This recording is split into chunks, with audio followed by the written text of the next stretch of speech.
Saya coba jelaskan untuk ini, misalnya validasi ini kita sekalian gunakan saja filter misalnya ya.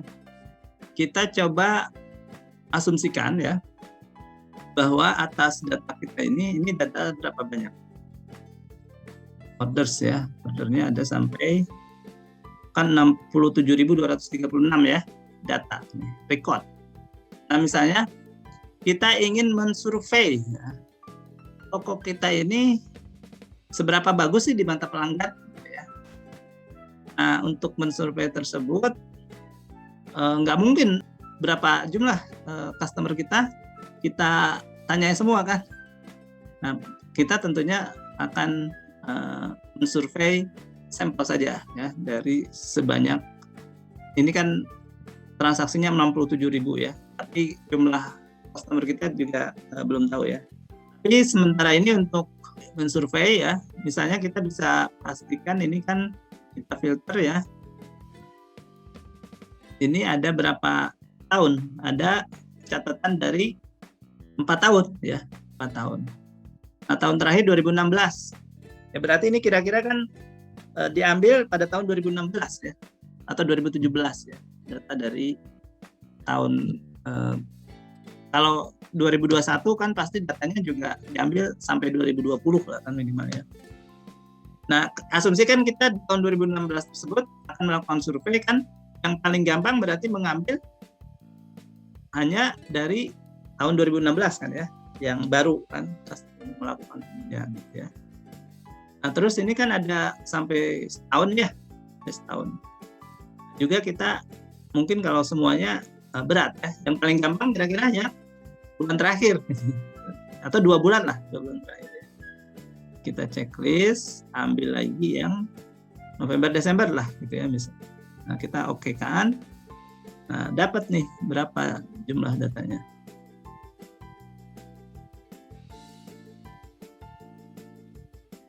Nah ini kita copy aja ya, kita copy aja dari 8 ini. Copy, kita pindah ke sini aja ya.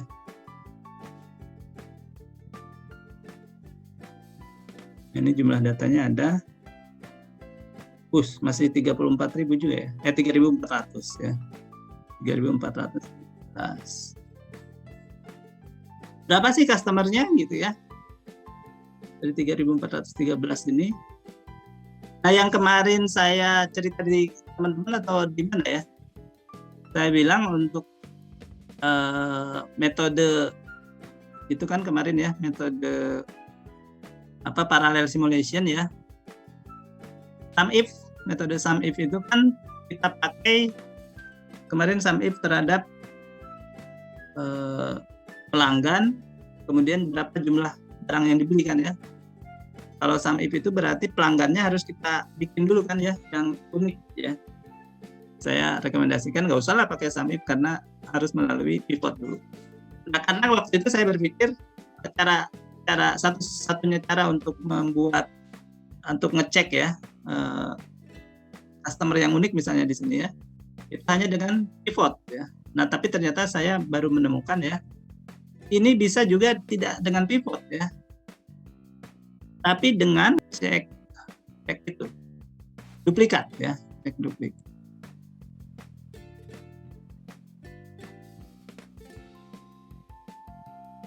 DL29. Nah ini berarti yang dinyerahkan itu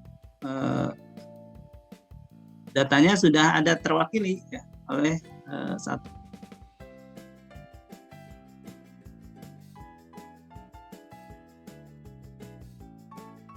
Duplikat value ini juga bisa langsung dihapus di sini.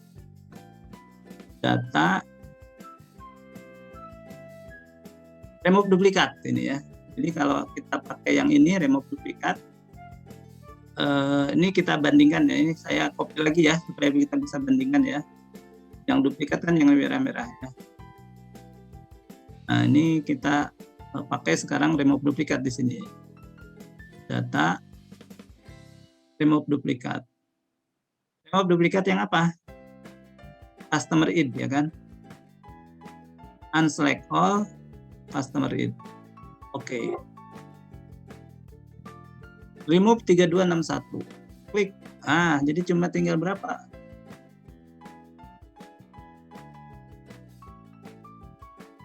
Ya, banyak juga Mas ya.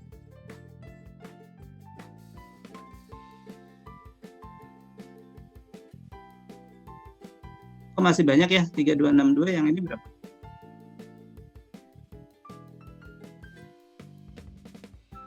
Oh ya. 3413, sedikit yang dihapus. Ternyata memang banyak sekali ininya ya. Jadi ini ternyata customer-nya memang banyak ya, meskipun cuma 2 bulan ya. Jadi kalau kita cek dengan highlight sell rule, duplicate value,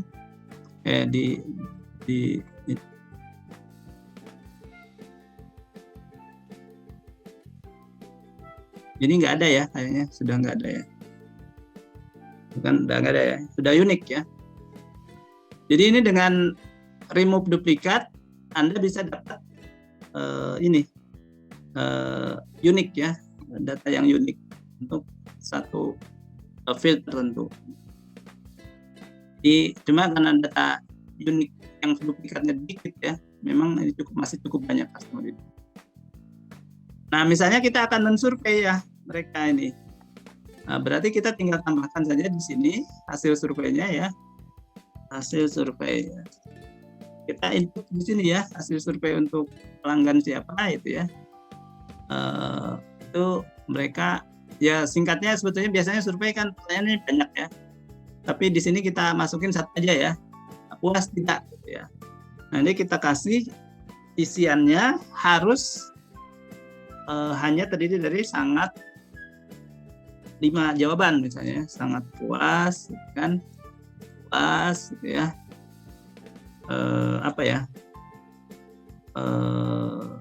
sedang ya, maaf,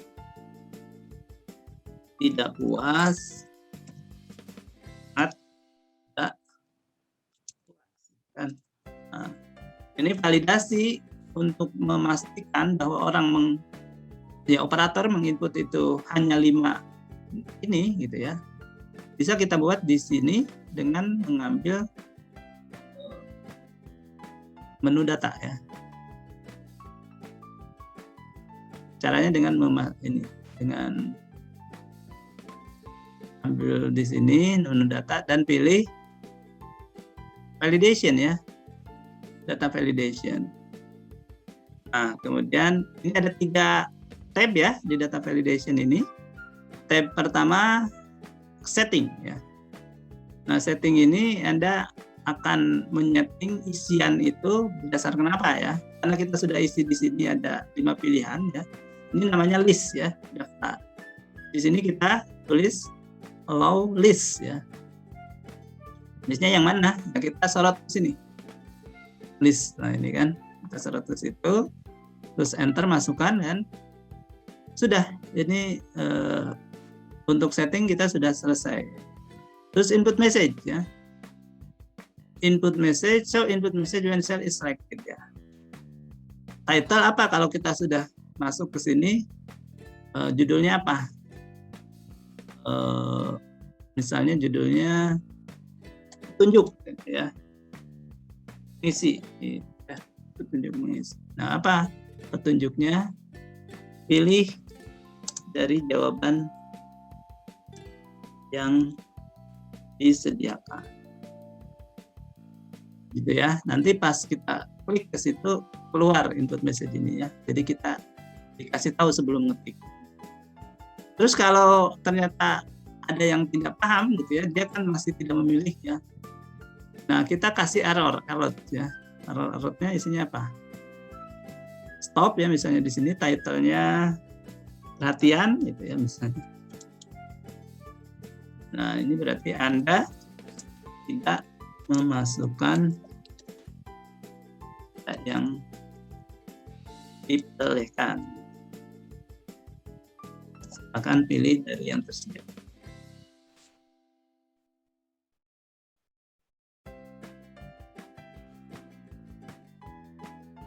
Biarkan ya. Oke ya. Nah, ini langsung keluar ya. Nah, berarti kita klik puas. Jadi kita hanya memilih berdasarkan yang diberikan.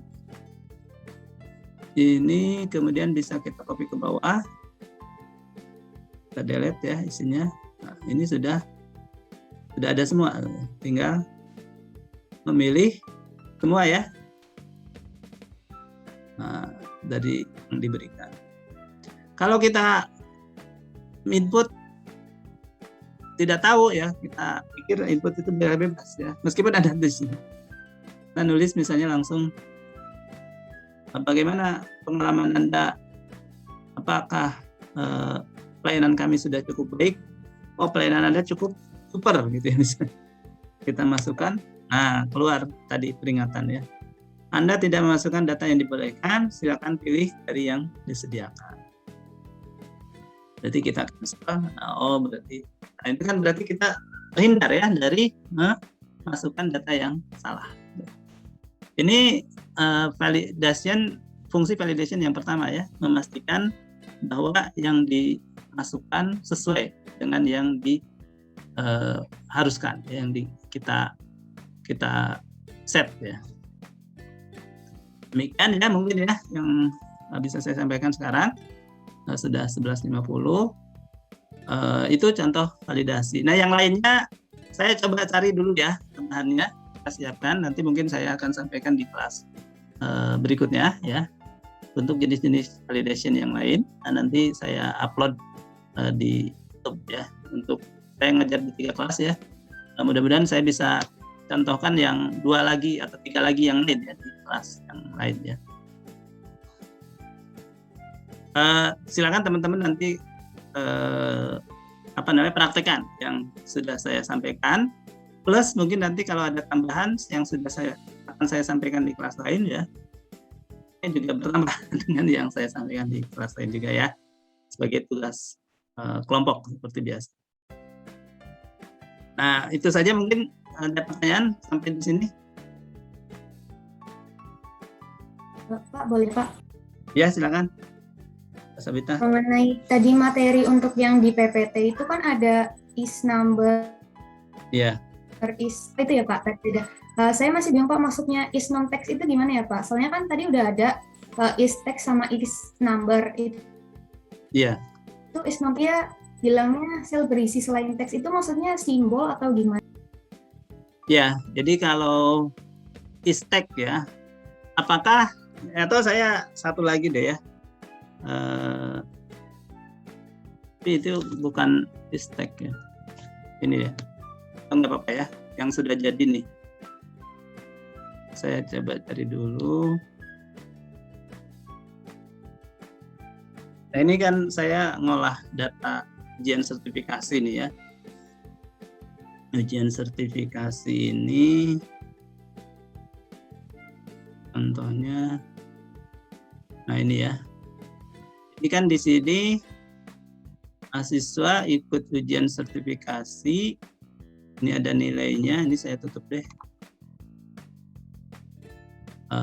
Barangkali teman-teman tahu kakak kelas ya. Ini ujiannya 2 kali nih. Ujian ujian benarannya ya.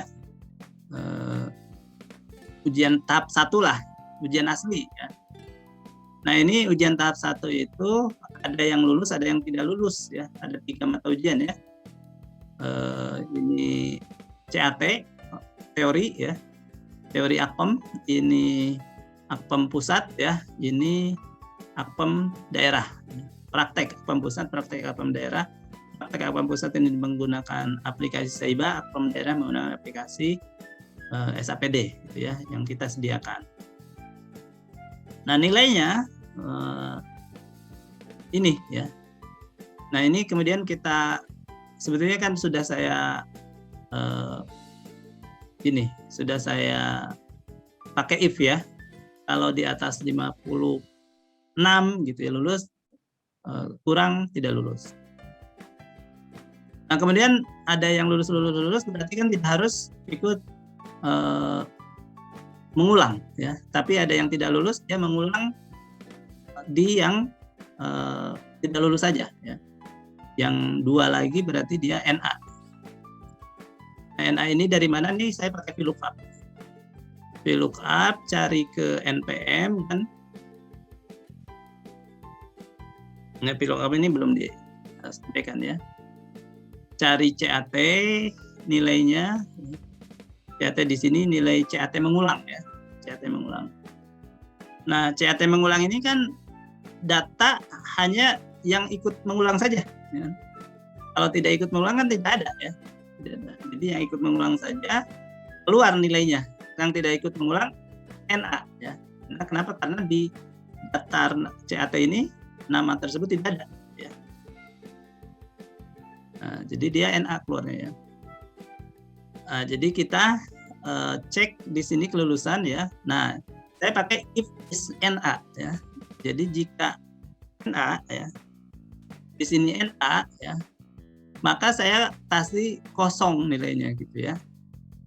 Tapi jika bukan NA, gitu kan, yang berikutnya, nah, if K setuju sama dengan 51 ini jadi ketahuan nih.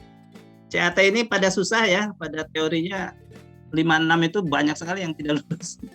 Jadi khusus CAT tahun ini kita turunkan passing grade-nya 51 supaya banyak yang lulus. Jadi dia kalau lebih dari 51 lulus ya, kalau kurang dari 51 tidak lulus ya. Nah, jadi tapi yang diproses hanya yang tidak NA, ya kan? Kalau yang NA tidak diproses ya, kita kosong nilainya kan. Ini salah satu contoh penggunaan is tadi. Tapi is di sini adalah is yang NA ini ya. NA itu not available ya. Jadi tidak relevan, tidak diproses, tidak diolah.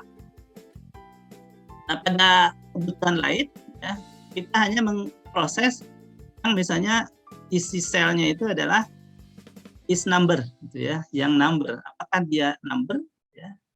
Jadi nanti di sininya if is number gitu ya. Kalau number baru diproses misalnya kan.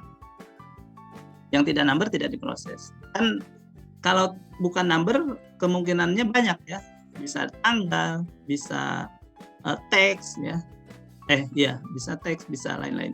Jadi mending tanyanya if is number ya, bukan is tag gitu ya. Karena kalau is tag kita kan tujuannya number. Tapi dalam kasus lain yang kita butuhkan adalah tag. Apakah ini teks gitu ya? Nah, tapi dalam kasus lain kita tidak pakai number, tidak pakai teks, tapi apakah bukan teks? Pokoknya semua yang bukan teks kita proses gitu ya. Jadi dia rumusnya fungsinya pakai if is non text ya. Itu ya, if is non text. Lupa saja. Nah, kita kembali ke sini ya. Di RPS-nya tadi ya. Di PowerPoint-nya, Pak. Nah, ini ya, ini. Ya, ini saya belum sampai sini tadi ya. Menguji isi sel berisi angka, menguji isi sel berisi teks, menguji isi sel berisi selain teks gitu, Mbak.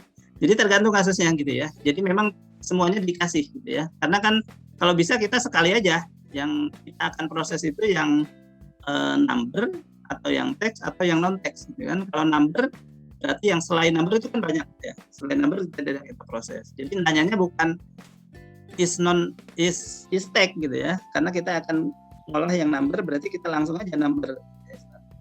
Yang di is tag kita ngolah hanya yang teks gitu ya. Kalau yang is non tag kita mengolah selain yang teks, ya bisa number, bisa data, bisa number, data, number, teks. Kalau non teks itu kan date ya, bisa date ya, bisa tanggal, bisa time gitu misalnya.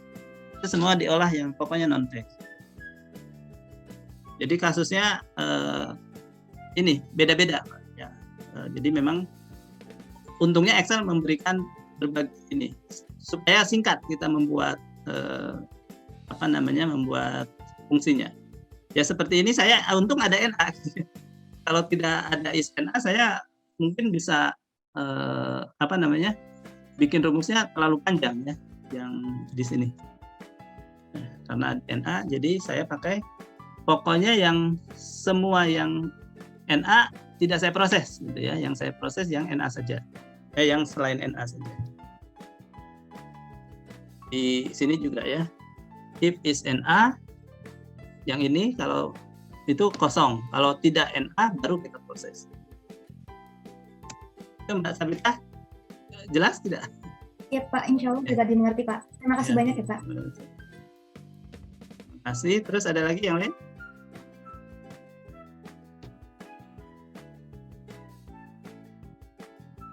Ya, kalau tidak ada ya cukup barangkali ya.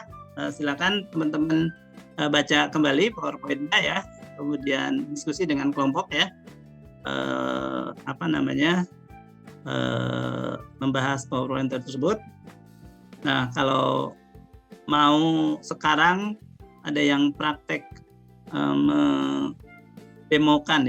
mendemokan tadi penjelasan bagaimana menggunakan validasi ya, memasang validasi untuk memastikan operator menginput itu sesuai dengan yang kita set ya, itu boleh ya. Baik ya, cukup ya. Nah, silakan ya belajar sendiri ya. Wassalamualaikum warahmatullahi wabarakatuh.